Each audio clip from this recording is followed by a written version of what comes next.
Joining me on today is my spiritual leader, pastor of the Shiloh Missionary Baptist Church, Pastor FJS Smith. Hi, Kenyatta. How are you? I'm good, and you? Doing great. That's good. Thank you for joining us today. Thank you for asking. Amen. Let's get started. Yes. Who is Pastor FJS? I am the second-born son of Charles and Winstonia Smith, with an older brother and a younger sister. I am the husband of Demetria Lavelle Jones Smith, who is the Minister of Christian Education here at Shiloh. I am the father of Charles Turnbull Smith II and Miles Gabriel Smith. I am a huge Dallas Cowboys fan. I don't care what anybody has to say about it. And I love the Lord, and we're seeking to find ways at Shiloh to serve Him in a more effective manner every day. Amen. So you grew up here in Baton Rouge? Yes. You did. Let's talk about that. Growing up in Shiloh, what was that like? Shiloh was a different church when I was a boy. We're in this office, we're part of the 1972 building that was done. My date goes all the way back literally to birth, which would have been 1961. And we were meeting in the old building, which is directly behind this building at 183 South 14th Street.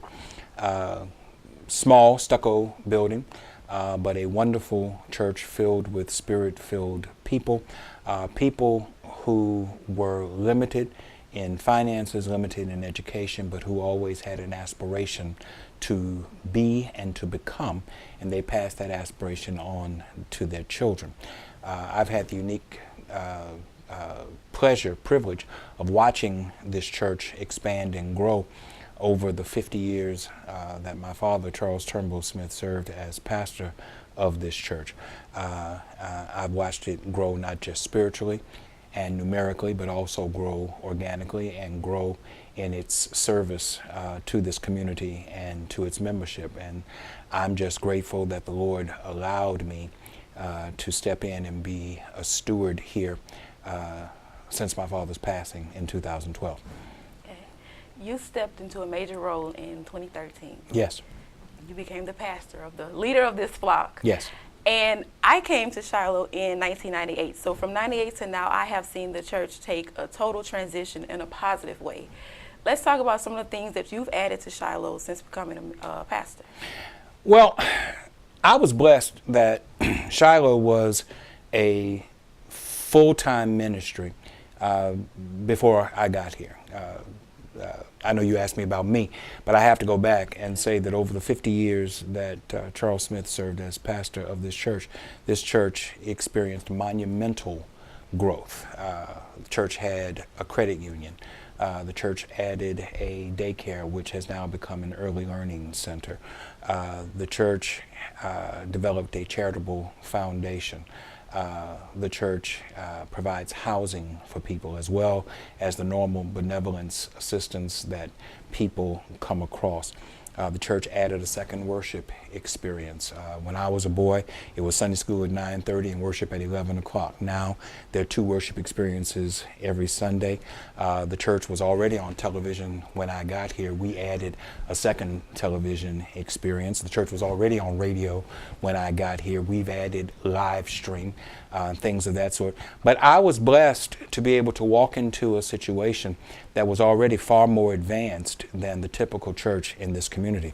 We have simply tried to build in a logical and incremental way upon what foundation was already laid. And we think that we're in the process of becoming what God would have us be. We did little things. First year that we were here, we added screens into the sanctuary, screens upon which we watch you on every Sunday. As you provide our video announcements every Sunday here in worship. We've made alterations to the worship experience. We've expanded our ministry base by adding a minister of social justice issues, and Shiloh has taken a decided position with regard to social justice issues in our community we think that it's our responsibility to raise those issues, both critically and from the standpoint of trying to be a helper in rectifying some of these negative circumstances.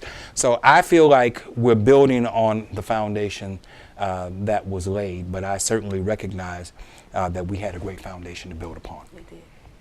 Shiloh has a huge helping hand in the community. You spoke about we provide housing, food, shelter, bill payment, anything that a person needs. Shiloh has it right here.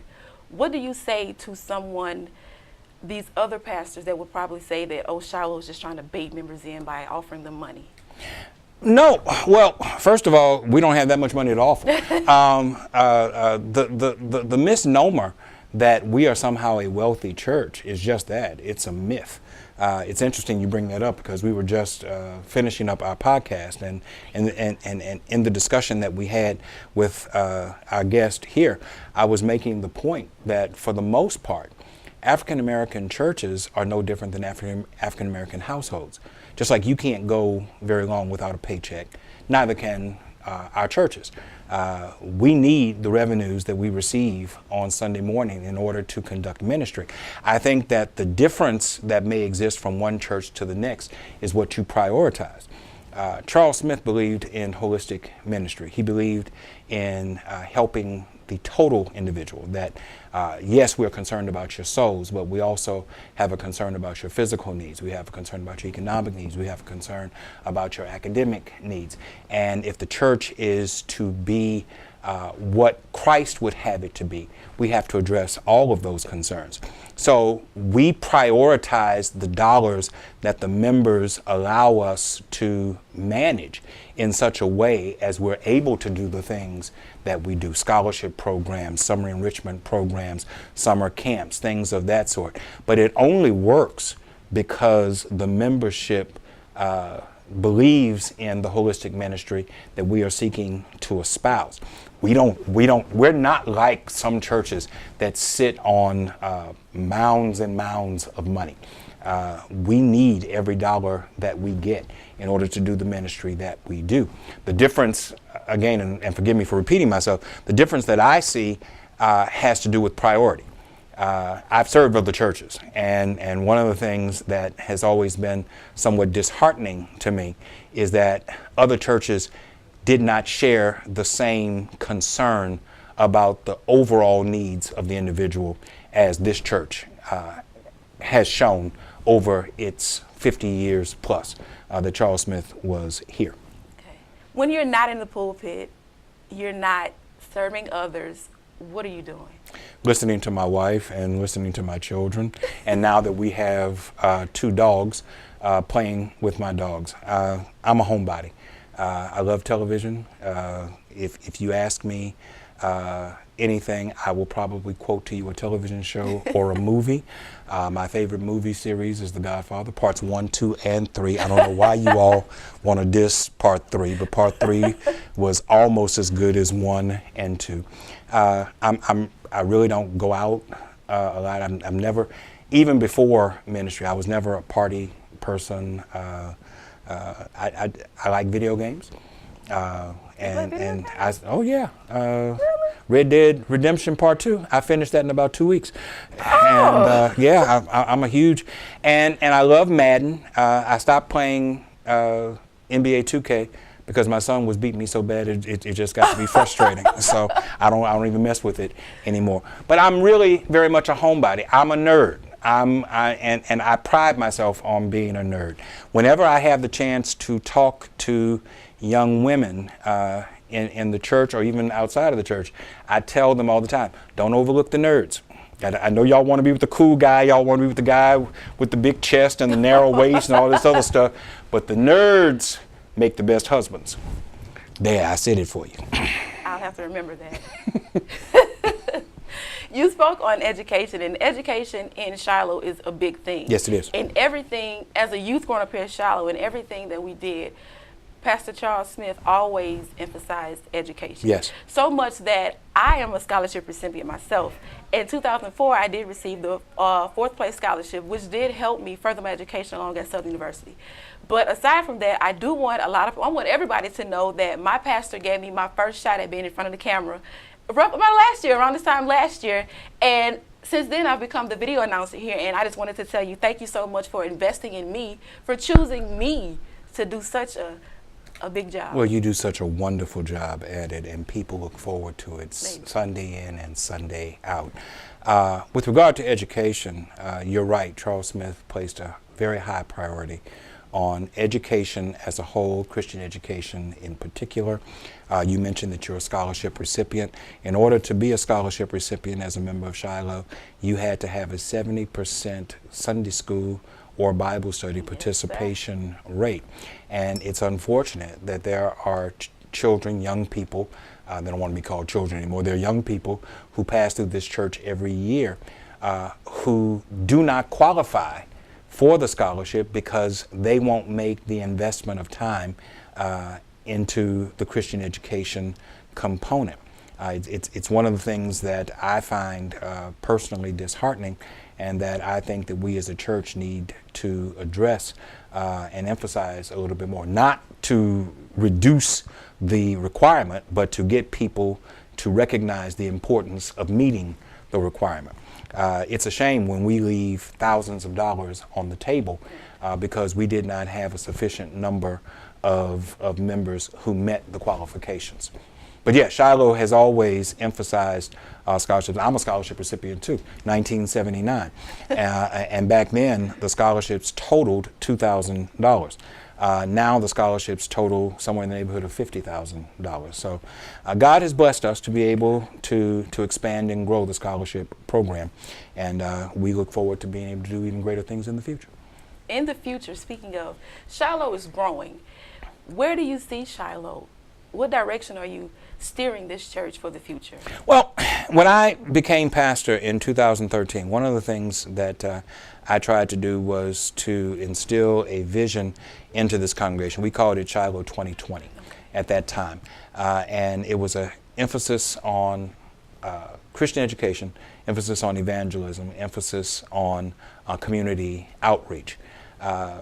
We have made some progress in those areas, but as we're now in the year 2019, I can see where we still have a long way to go in certain areas. Shiloh is growing, but the growth that we are experiencing now is a little bit more incremental than the growth that the church experienced in the 90s, at the time that you came.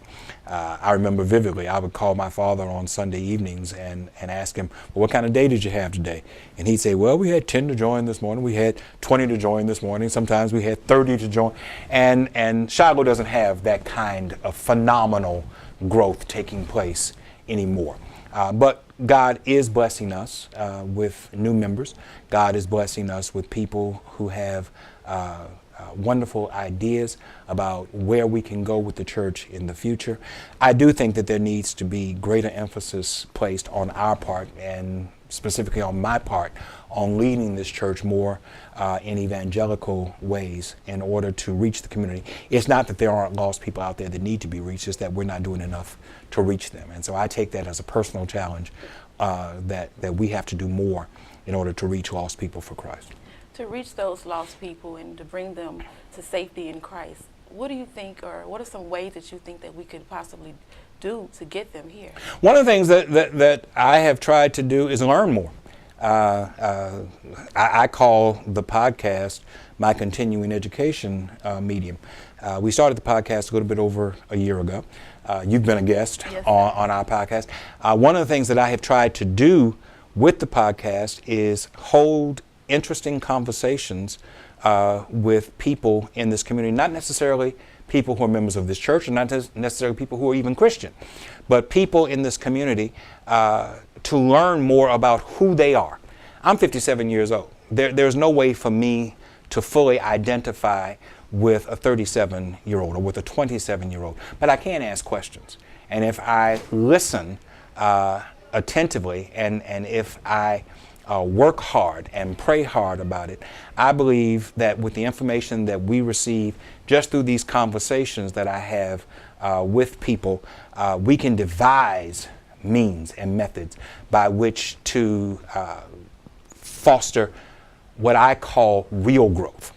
And I want to make a distinction between real growth and less than real growth. I don't want to characterize it poorly.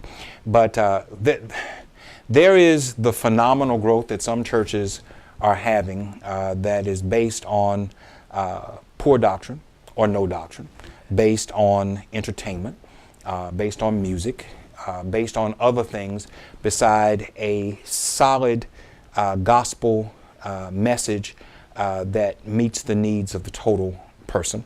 I call that growth swelling. And there are churches that are swollen. But just like swelling in the human body indicates that there's infection somewhere, there's infection in those churches. And churches that grow that fast often shrink just as fast as they grow because it's not built on a solid foundation. Many of those churches, as I said, are entertainment driven. Some of them are personality driven. If something happens to the personality or if something happens to the level of entertainment, then people find someplace else to go. Now, I do recognize the fact that succeeding generations are less brand loyal than, say, my generation was. You're not willing to stick around forever, and you're not willing to fight. You're not going to come to a church meeting and say, well, we need this, we want that, we want the other. You're just going to go find it someplace else. And we're going to look up one day and you're not going to be here. So I want to do more than just have something that draws you here. I want to do something that holds you here and makes you want to come back. I want to have an open door policy. I want to be able to say to people that you can come in and talk to me. If I'm doing something that you don't like, we can talk about it. Not necessarily saying I'm going to agree with you, but I want the door to be open, and I want us to be able to foster real conversations that can result in strong churches. Because I believe that this community, Baton Rouge, and the African American community within Baton Rouge need strong African American churches. We have a lot of those strong individuals that make up this church right here in our congregation. Yes. We do. In talking about the services, the 8 and 11 o'clock, there's a difference between the two. Yes. Let's talk about that difference. When I came here, Shiloh had two Sunday services, one at 8, one at 11. We still do that. We decided that in order to draw a younger audience, we needed to streamline one of the two services. At the time that I came here, they pretty much mirrored one another. They were the same service, just at two different times. And we decided that we needed to make some minor tweaking. You know, we're not good at monumental change, but we can handle incremental change. We just made one or two adjustments to streamline the 11 o'clock worship and gear it more toward young people. I fully recognize, not that I'm young anymore, but I don't want to be in church all day. And I don't think anybody else wants to be in church all day either. This idea that we're going to stay here till the Spirit moves. The Spirit moved the moment you got up and came here. So for me, I want to be a good steward of your time. If I'm asking you to come to worship, number one, we're going to start on time. Number two, we're going to make sure that the worship is about Jesus and not about anything or anybody else. And number three, I'm going to get you out of here on time because you want to go watch the Saints game. Or now that the Saints season is over, you want to go watch whatever it is you want to watch or do with your day, whatever it is you want to do. So I think that people value the fact that I appreciate their time. I also think that it helps to draw young people when they see young people. So at the 11 o'clock worship, we put our young adult praise team on display. And they're outstanding singers, and they do a wonderful job. And I have watched the change in how people respond to the praise period now that they know that these are the young people that are going to be leading them worship. So it's things like that where we have made a conscious effort to make 8 o'clock a more traditional worship experience. Not overly long, but more traditional, and make the 11 o'clock worship a more streamlined and contemporary worship experience. And for the most part, I think people have responded well to that. Okay. We have the Thrive podcast. Yes. We have prayer by phone. Yes. And what else do we have? We have radio, we the have radio television, too. we have live streaming. We're trying to use technology in every way possible. When I first put Wi-Fi in the sanctuary, some people thought that I was leading us down the primrose path to hell and destruction. But I think that to not embrace technology is a tremendous mistake. And so we have tried to embrace technology in whatever way we can, even to the point of receiving our gifts on Sunday morning. For those who cannot come, they can give their gifts electronically. We offer the My E-Offering app where they can give their gifts to the church electronically. So we are trying to embrace technology as it comes to us. And I'm grateful for people like Terrence Turner, who keep me abreast of things that are happening and help me to stay out in front of those things. And so as things arise, we try to adjust in order to meet the need. Right. Shiloh is not just one of those churches, but we are that church. I invite you to join me each and every Sunday here at Shiloh, 185 80 Robinson Senior Drive. Thank you, Kenyatta. Thank you for joining me on today. I look forward to many, many more interviews, and I look forward to being on TV on Sunday as well. I'm going to see you Sunday morning on the screen. You will see me Sunday morning, bright and Yes, early. ma'am. Thank you for tuning in. Thank you for watching this interview. We'll be right back.